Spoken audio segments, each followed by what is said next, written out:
તો વડોદરાથી મહત્વના સમાચાર સામે આવી રહ્યા છે, જ્યાં વડોદરાના કરજણમાં જુનિયર એન્જિનિયર લાંચ લેતા ઝડપાયા છે।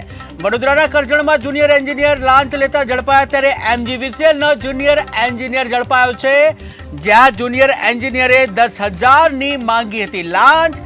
જ્યાં નવું વીજ કનેક્શન મેળવવા કરી હતી અરજી, ત્યારે ફી ભરવા છતાં પણ 10,000 રૂપિયાની લાંચની માંગણી કરવામાં આવી હતી। તો મહત્વના સમાચાર સામે આવી રહ્યા છે, વડોદરાથી સામે આવી રહ્યા છે। વડોદરાના કરજણમાં જુનિયર એન્જિનિયર લાંચ લેતા ઝડપાયા છે। MGVCLનો જુનિયર એન્જિનિયર છે કે જે લાંચ લેતા ઝડપાઈ ગયો છે। જુનિયર એન્જિનિયરે 10,000ની લાંચની માંગણી કરી હતી, જ્યાં નવું વીજ કનેક્શન મેળવવા માટે અરજી કરવામાં આવી હતી, અને જે અંતર્ગત ફી ભરવા છતાં પણ 10,000ની લાંચની માંગણી કરવામાં આવી હતી।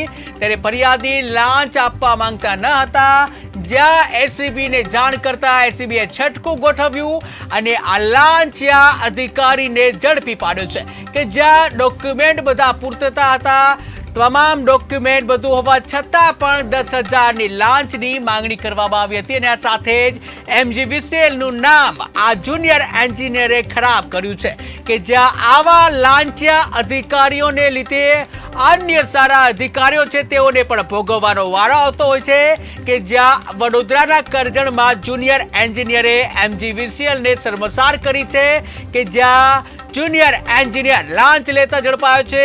આ લાંચિયો જુનિયર એન્જિનિયર MGVCLનો કર્મચારી છે, ત્યારે જુનિયર એન્જિનિયરે 10,000ની લાંચની માંગણી કરી હતી, જ્યાં નવું વીજ કનેક્શન મેળવવા માટે અરજી કરવામાં આવી હતી, ત્યારે ફી ભરવા છતાં પણ 10,000 રૂપિયાની લાંચની માંગણી કરી હતી, અને આખરે જુનિયર એન્જિનિયર લાંચ લેતા ઝડપાઈ ગયા।